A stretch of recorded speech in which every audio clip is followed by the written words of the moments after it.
Hello again, everyone. I'm here with an HR huddle with Kayla Bledsoe. Kayla is a 2020 Marion grad and is currently the manager of policy and resource initiatives at the Immigrant Welcome Center. Thank you so much for coming back and talking to us about your position. Yeah, thanks so much for having me, Brandy. It's our pleasure. So give us some information on the Immigrant Welcome Center, what kind of work gets done there, also a little bit about your position there too. Yeah. So, our mission is to be a trusted partner and advocate for all immigrants at the Immigrant Welcome Center.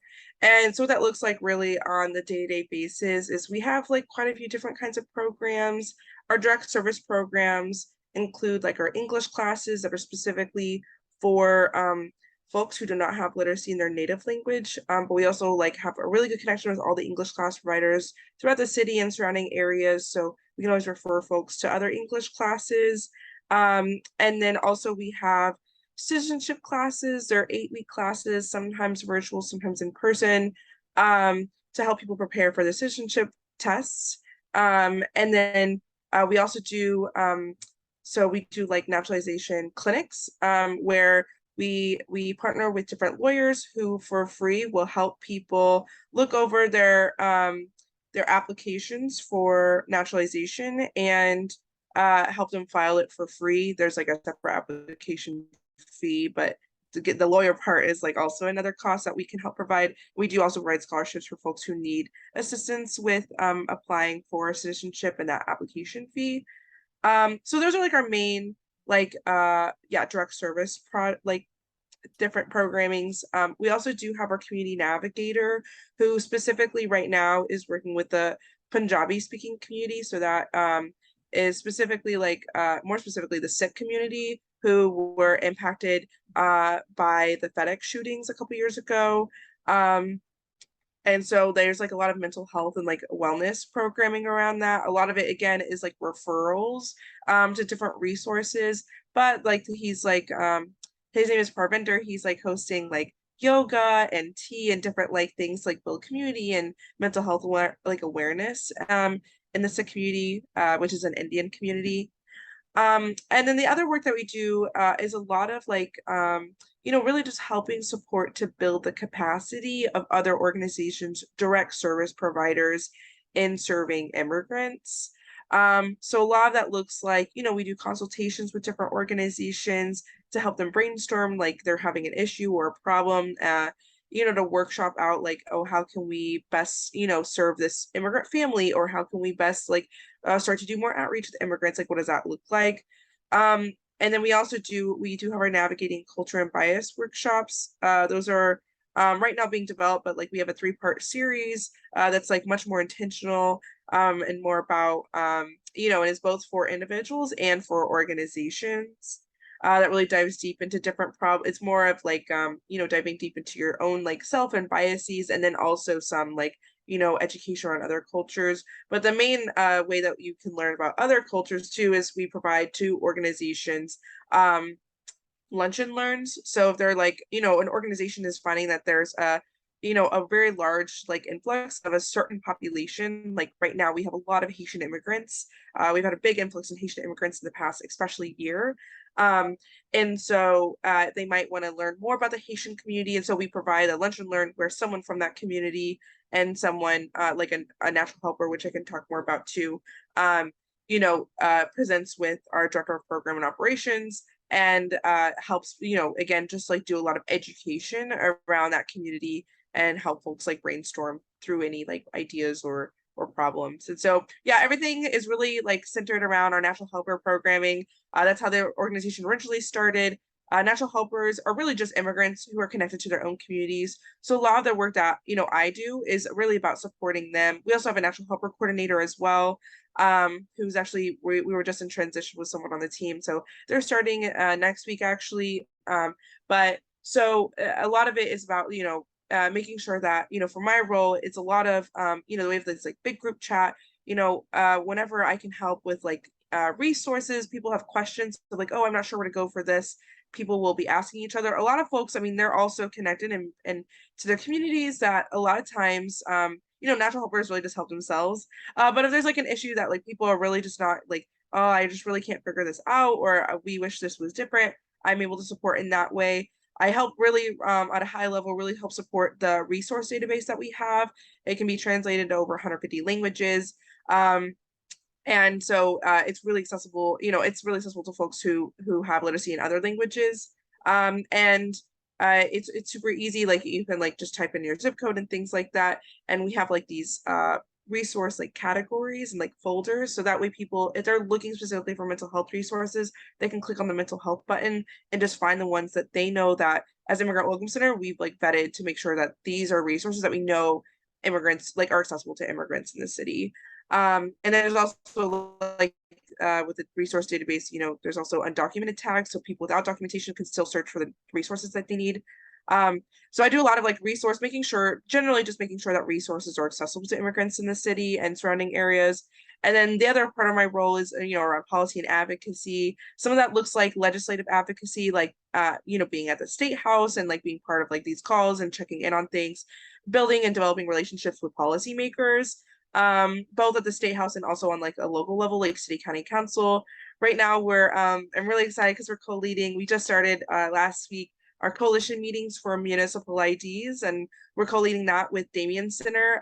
My colleague Wendy Catalan Ruano is over there co-leading the coalition with me. And municipal IDs are basically alternative IDs for folks who might not have access to documentation, whether that be people experiencing homelessness, who don't have easy access to like their social security card, and also just like folks who are undocumented whose status will never change, but also folks who are seeking asylum. And the asylum process can take years, and so you might not get any documentation that says that you live here in Indy. So, opening up like your bank account, for example, or a gas, like that your gas in your name, renting, those things can be very, very difficult for folks. And so we're building coalition, like, again, a lot of it's like around education, like, informing places like the gas companies, and also like reaching out to directly impacted folks who would benefit from them and doing like listening sessions. So the other, like, I see that part of my role is like community organizing.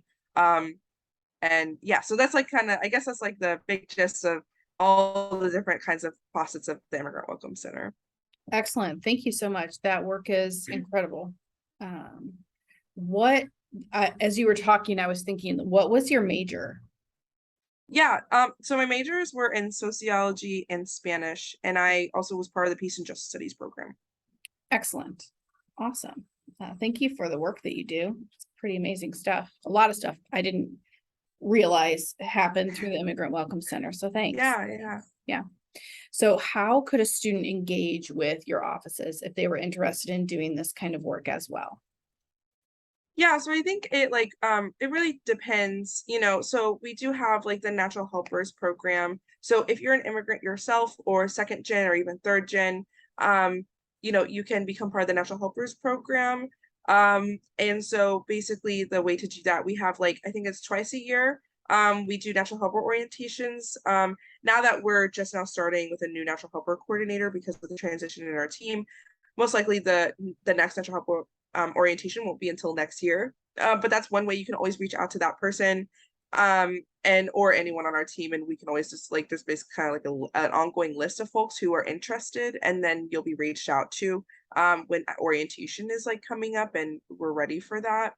And then the other way is we do have like our helpline. So that's when immigrants will call and ask for resources. If you're familiar with 211, that's like it looks very similar, but it's also very different because sometimes folks are asking for like legal resources that like 211 can't provide for them. And also just generally though, because like we have the helpline, and maybe just because like we're just smaller, so folks tend to like call us asking for even just general resources like housing and food and things like that. So we could always use help with our helpline, having folks who volunteer. Right now, we've actually had in the past, this summer, we've had 2 volunteers. They usually volunteer between 3 and 5 hours a week.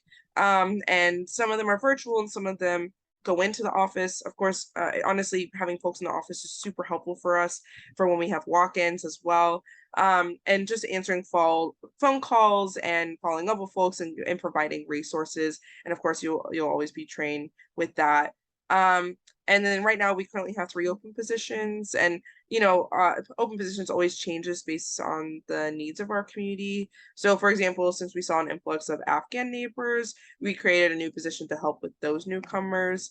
And so it's really just like, if you're interested in a full-time position, for example, you can always just be checking our social medias and our website to see what positions are open and available, because yeah, just the nature of the nonprofit like this, like we really just create positions and based on like what the needs are in the community. And then we also do have internships available based on interest. So like, marketing and communications, for example, based on like a semester or a full year or a summer, time. But then like also, I mean, really just anyone who has a position at the organization, if you're interested in that position, then you can always just like, that we do have internships available. At the moment, they're not paid.